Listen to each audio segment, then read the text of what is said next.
Le discours islamique repose sur une richesse de nobles valeurs.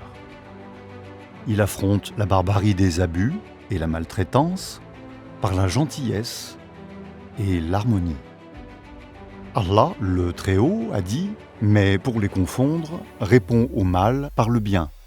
Tout cela est dans le cadre de la supériorité morale qui va au-delà du concept de l'acceptation, conditional forgiveness, à la tolérance, unconditional forgiveness, qui, ce dernier, adopte le pardon et la facilitation en tant que principe fixe qui ne tient compte d'aucune circonstance et n'attend pas d'interaction ni de réciprocité.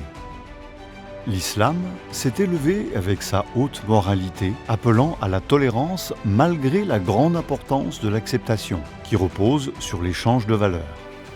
Mais que la tolérance est basée initialement sur la prise de l'initiative pour pardonner. Donc, après, les cœurs se rapprochent et les âmes s'harmonisent, sans la condition d'interagir les uns avec les autres. Oui, la valeur de tolérance dans l'islam transcende la simple valeur de l'acceptation. Et dans chacun d'eux, il y a de la bonté. Allah, le Tout-Puissant, a dit « Sois donc d'une indulgence très digne ». Et notre noble prophète, paix et bénédiction d'Allah soient sur lui, a été interrogé. Quelle foi est la meilleure ? Il a dit la patience et la tolérance.